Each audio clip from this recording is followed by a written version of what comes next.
Atualmente no Brasil, cerca de 46 mil crianças e adolescentes vivem em abrigos. Desses, 7 mil podem ser adotados. No entanto, quase 37 mil pessoas aguardam na fila nacional de candidatos a pais adotivos. Para corrigir lacunas deixadas pela lei da adoção no país, o Ministério da Justiça e Cidadania vai elaborar um projeto de lei que será enviado ao Congresso Nacional para mudar as regras do processo de adoção. Já está disponível no hot site o projeto e a população pode contribuir com propostas sobre o tema. Para falar um pouco mais sobre esse assunto, convidamos a professora do curso de Direito da Facisa, Carol Satro. Professora, boa tarde. Mais uma vez, seja bem-vinda ao tema jurídico. Né? Esteve conosco já esse ano, né, abordando o mesmo tema que a gente está trazendo de volta, especificamente em função dessa possibilidade de mudança. Né? E mudança que, quando a gente discutiu em outro momento o tema, percebeu as lacunas, né? Algumas lacunas, e aí, em função disso, a gente a convidou, né, para mais uma vez estar aqui conosco. A senhora entende que essa é uma possibilidade real da gente efetivamente mudar alguma coisa, avançar, melhorar essa aproximação de quem está no abrigo à espera de uma família e de quem está do outro lado em busca de um filho? Essa conta não fecha ainda em razão do perfil da criança eleito pelos postulantes. Ontem eu tive curiosidade de entrar no site do Cadastro Nacional de Adoção e mais da metade das crianças que estão disponíveis para adoção tem acima de 12 anos.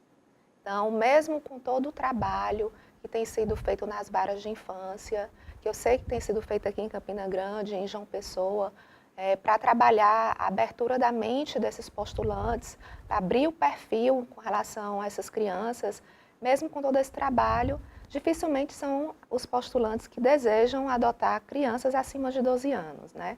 E um outro fator também diz respeito à questão das deficiências e doenças incuráveis, né? Que faz com que também essa conta não feche. As mudanças, elas que estão sendo discutidas atualmente, são para colocar prazos expressos no que diz respeito ao todo o procedimento de adoção. Uma vez que o processo hoje começa, eu não acho que seja tão demorado. O que demora é a espera até aparecer essa criança.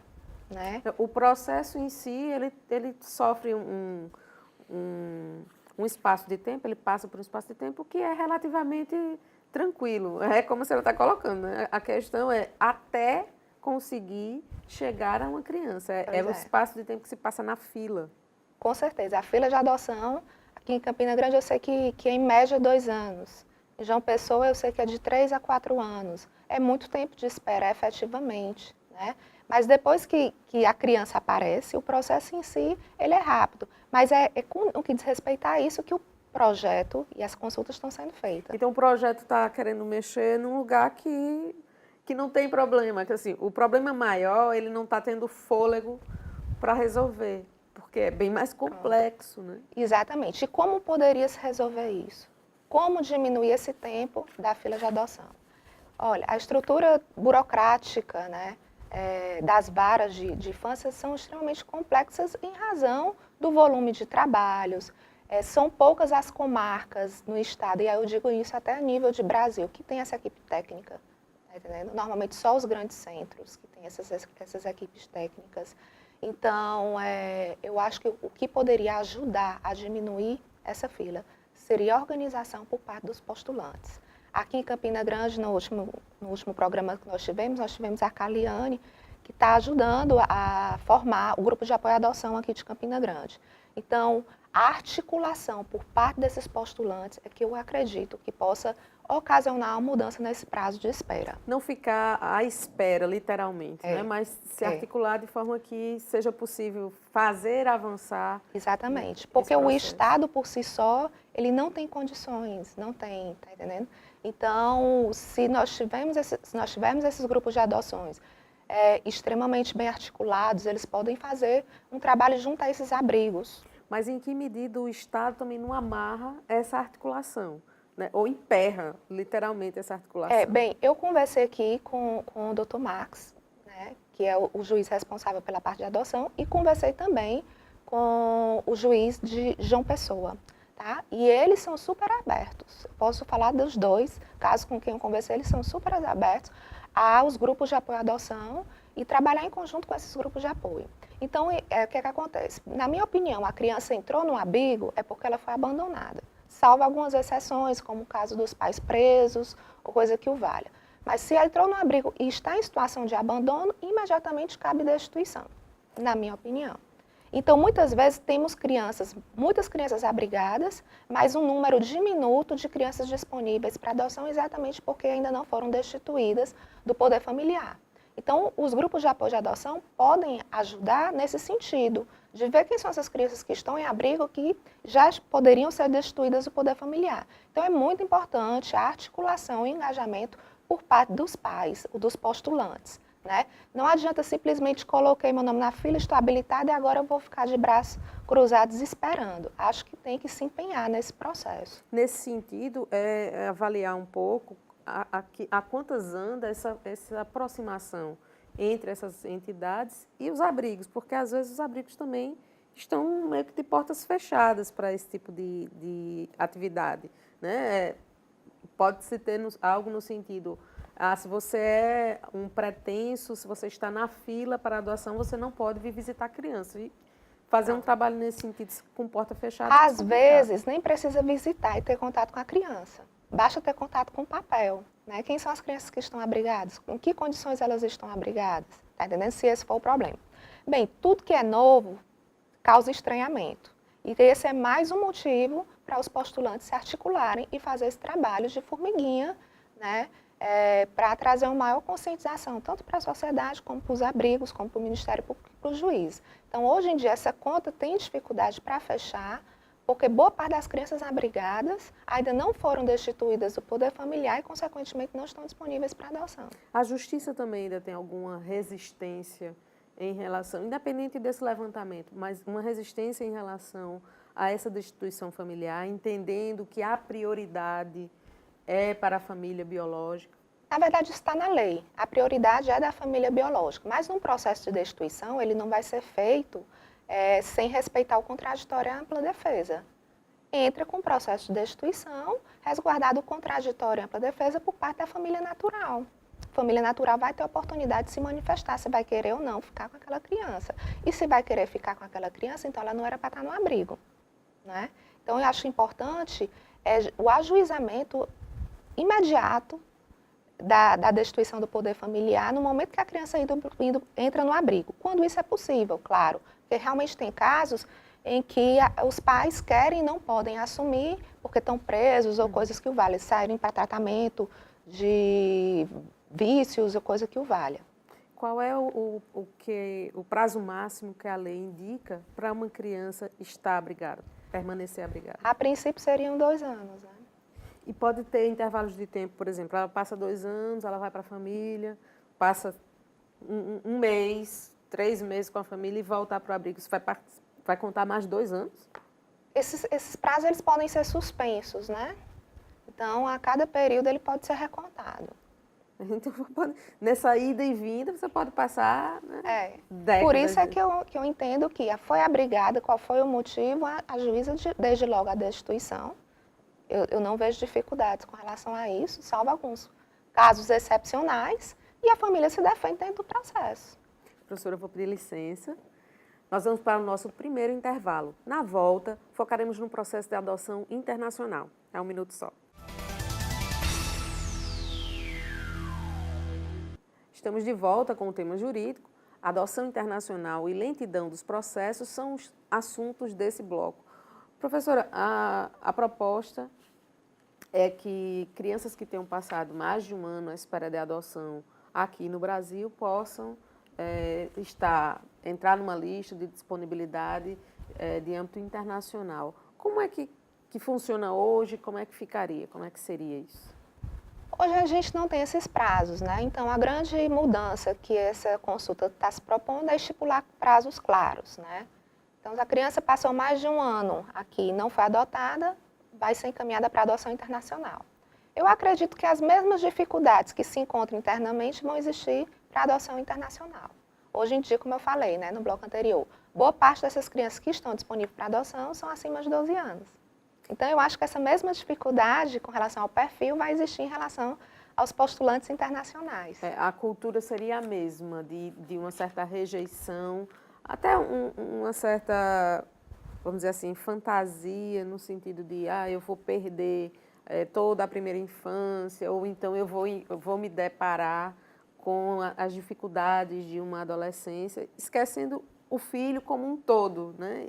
E compartimentalizando o filho em períodos, em fases da vida. A senhora acha que não tem mudança no brasileiro e no estrangeiro de como vê esse processo? Essas questões, elas são bastante culturais, né? Mas, de uma forma geral, dentro da nossa sociedade ocidental, a gente tem um perfil muito parecido, né? Então, eu acho que a mesma dificuldade vai existir. É motivo para não existir a mudança? Não, a mudança é muito bem-vinda, tá entendendo? Mas eu não acho que isso vá fazer com que zere o cadastro de crianças disponíveis para adoção, não. No perfil de adoção por parte dos estrangeiros, possivelmente a gente tem a mesma procura, a mesma busca que a gente tem por parte de casais brasileiros. Com certeza, que é a questão da idade e outros fatores. Então, como eu falei, o trabalho das equipes técnicas tem sido muito bem feito. Essa questão da raça, do gênero, isso tudo já tem sido bastante flexibilizado por parte dos postulantes. Mas a idade a partir de um determinado ponto ainda continua sendo um óbice, né? E a questão não é nem só tanto, eu vou lidar com adolescente, né?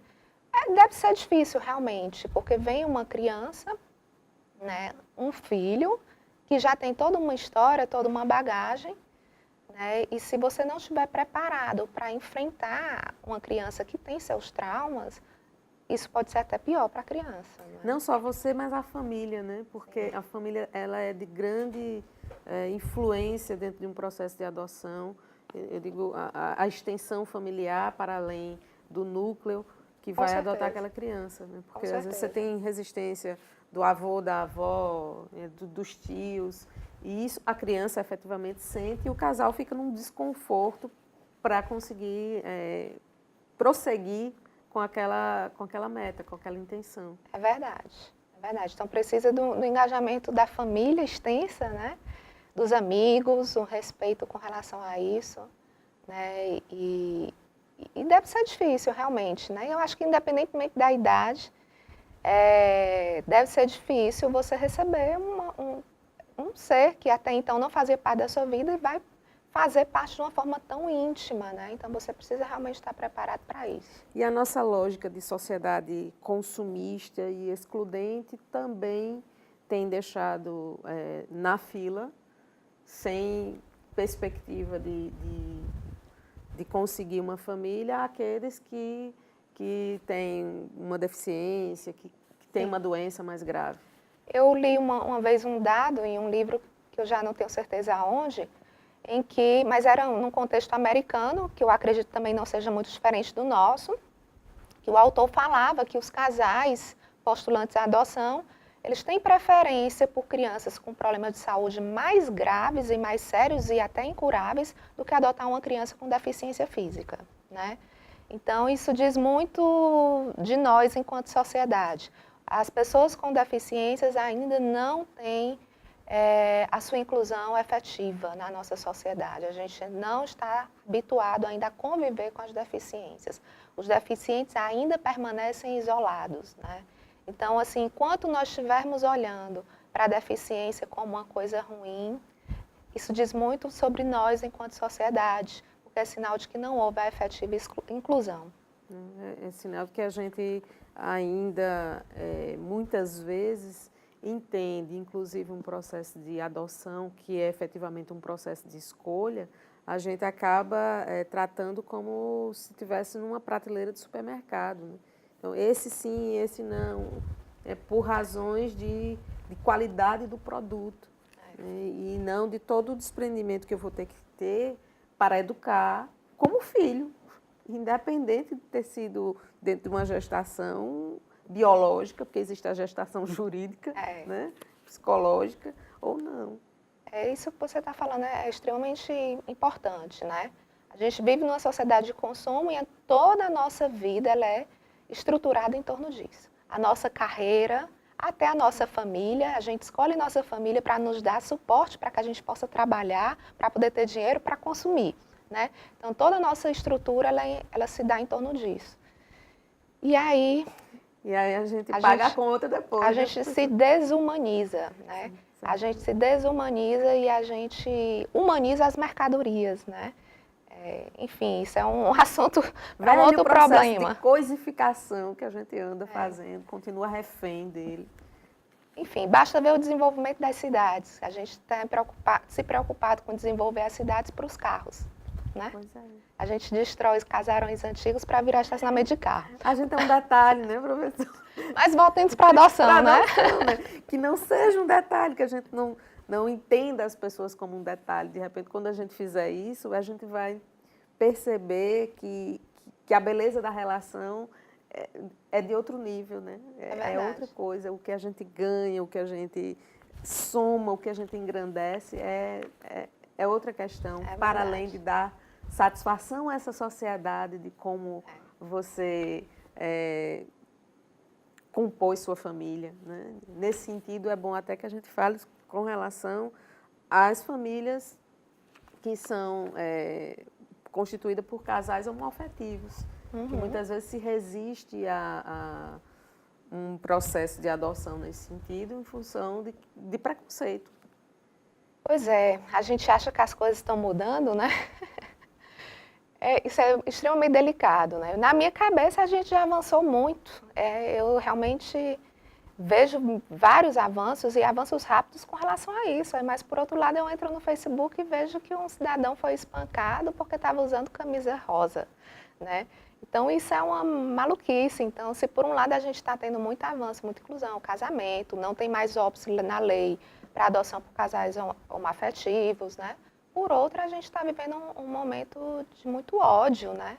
As pessoas estão colocando para fora os seus preconceitos e realmente se valendo do discurso de ódio, o que tem me preocupado muito, porque esse discurso tem saído do discurso para virar prática, né?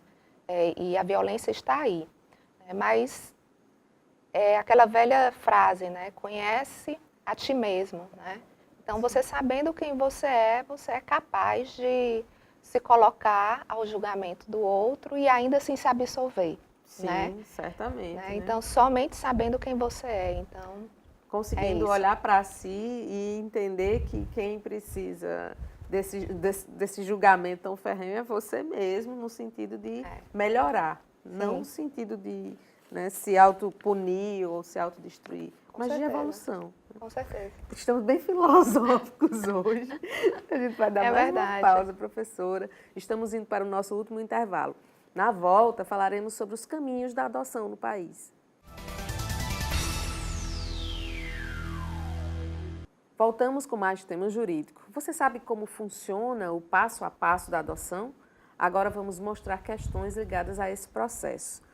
E a gente já sabe, professora, de antemão, que esse passo a passo, ele tem seus entraves, a gente conversou sobre isso ao longo do programa, mas eu queria saber, em termos de solução, a avaliação da senhora em relação à adoção consensual. A gente sabe que tem uma série de preconceitos até em relação a isso, a justiça tem suas ressalvas, né? Na verdade proíbe, mas não seria uma luz no fim do túnel? Bem, o que acontece? Hoje nós temos o Cadastro Nacional de Adoção, onde os postulantes devem estar no cadastro e as crianças também, por outro lado, devem estar no cadastro. Muito bem. A tal da adoção consensual, também chamada de adoção intuito personae, é aquela em que a mulher, né, a gestante, a mãe do filho, a mãe biológica do filho, deseja escolher o casal, os postulantes para quem doar seu filho. O que acontece? Isso, a princípio, não está regulamentado pela lei, porque a lei exige que as pessoas estejam no cadastro, né? Então, isso estaria proibido, pelo menos indiretamente ou implicitamente proibido. Não, em nenhum momento você vai encontrar no ECA a adoção consensual está proibida. Isso não tem no ECA. Mas à medida que trata do cadastro, a gente conclui que esse tipo de postura estaria proibida. E está sendo combatida por boa parte, pelo menos aqui na Paraíba, por boa parte dos juízes e das comarcas, né, dos juízes e promotores. Porém, isso acontece nos bastidores, não com a intervenção do Poder Judiciário. Né? E se tratando de recém-nascido, a gente sabe que é uma prática que acontece, ainda continua sendo praticada a tal da adoção à brasileira, através de fraude e através de crime, já que constitui crime registrar filho alheio como sendo seu. Né? E muitas vezes até com a conivência de alguns médicos que dão a declaração de nascido vivo falso. Né? Então, o que acontece? Hoje, já quem defende, inclusive, alguns advogados, alguns juristas, se você entrar no site do IBDFAM, que é o Instituto Brasileiro de Direito de Família, você vai encontrar alguns juristas no âmbito do direito de família defendendo essa adoção consensual mesmo dentro desse modelo do ECA, do modelo vigente. Né? O que é que se fala? Que como não está proibido, né, estaria permitido. O fato é que é muito melhor regulamentar. Como é que vai ser feita essa fiscalização? Se isso poderia gerar uma comercialização de crianças, a gente vai ter que pagar para ver. O ideal seria regulamentar e punir caso venha a acontecer algum tipo de comercialização de crianças. Regulamentar até porque acaba acontecendo. Então, nós temos alguns projetos de lei em andamento. Achei interessante o teor desses projetos de lei em andamento com o objetivo de regulamentar essa adoção consensual.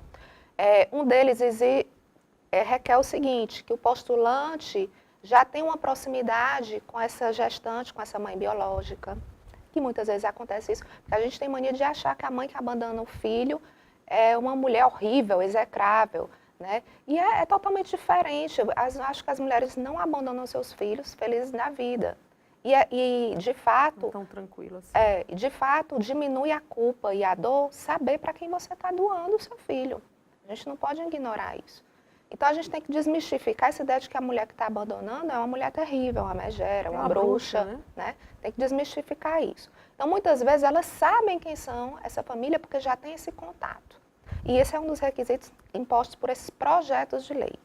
Um outro requisito é que o casal que vai receber o filho, se por acaso ele tiver prestado socorro para o recém-nascido, tá entendendo? Como muitas vezes também acontece, né?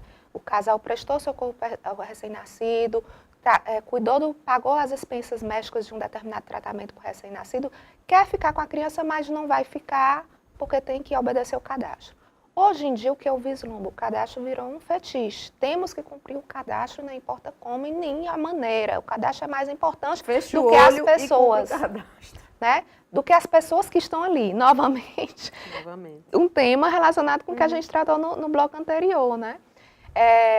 Ao ponto de, como eu estava comentando aqui antes, de você não poder adotar, no caso do apadrinhamento afetivo, o padrinho não poder adotar a criança apadrinhada, né? O ECA, ele prevê uma figura do apadrinhamento afetivo, que é o quê? De alguma pessoa que não precisa estar no cadastro de adoção, aliás, ela não precisa querer adotar, ela não precisa nada disso, às vezes são pessoas que nunca pensaram em adotar, mas que querem fazer uma boa ação. Um trabalho voluntário. Trabalho voluntário. Então, eu vou apadrinhar uma criança. Vou passar os finais de semana com a criança, vou acompanhar essa criança durante a semana, saber se ela está estudando, vou dar uma passada nesse abrigo para saber se ela está precisando de ajuda com a tarefa, tá entendendo? E aí, com aquela relação, surge o amor e ela decide, cara, eu vou adotar essa criança. Isso é proibido hoje em dia, né? Hoje em dia, porque inclusive muitos juízes acham que inclusive não tem que ser proibido mesmo porque quem quiser adotar que vá para o cadastro. Né? Então o cadastro virou assim um fetiche. Então tem que se pensar maneiras de facilitar a vida das pessoas e privilegiar esse acesso. Então a gente não pode partir do pressuposto da má-fé. O nosso problema... Presunção de inocência, né, professora? O nosso problema enquanto brasileiro é que a gente está sempre partindo do pressuposto que as pessoas estão de má-fé. Que estão querendo burlar o cadastro, que estão querendo fazer coisa errada e tal. Eu acho que a gente tem que mudar essa cultura, tá certo? Então, a gente precisa dar um voto de confiança para o brasileiro, tá? Eu acho que muitas vezes a gente acaba correspondendo a essa cultura do se dar bem, porque todo mundo está partindo do pressuposto de que nós estamos sempre querendo nos darmos bem. Então, a gente tem que inverter isso. Criar uma máscara para o brasileiro e é como se todo mundo tivesse que utilizá-la. Exatamente. Então, a gente tem que inverter isso. A gente tem que partir do pressuposto de que as pessoas estão de boa fé. Inclusive, é assim nos países civilizados, né? A gente parte do pressuposto de que as pessoas estão de boa fé E assim deve ser no Brasil também. A má-fé deve ser exceção. E que as exceções sejam devidamente punidas. Entendo. Professora, voltando à questão do processo atual, né? Tem algum caso de exclusão, no sentido de quem pode e quem não pode adotar? Pode adotar todo maior e capaz. Pessoas solteiras, né? Pessoas casadas só podem adotar. Aliás, duas pessoas, adoção conjunta feita por duas pessoas só se forem casadas ou se viverem em união estável. Certo? Quando a senhora coloca se forem casadas, e aí me ocorre o seguinte, desse processo, de quando se dá entrada no processo, né? Todo esse caminho até a espera, toda a espera até chegar a criança, leva um tempo e é isso que a gente está conversando aqui sobre. De repente, pode ser que aquele casal que lá no começo foi lá e se cadastrou, ao longo do tempo até chegar a criança, eles não se percebam mais como casal. Uhum. Como é que fica isso do ponto de vista da adoção? Uhum. Ela permanece ou se desiste, não pode mais porque não é mais casal? Bem, o ECA ele é expresso com relação a isso. Se o casal ele se separa durante o processo de adoção, certo? Eles podem continuar a levar a adoção adiante, desde que o estágio de convivência tenha sido cumprido na vigência da sociedade conjugal, certo?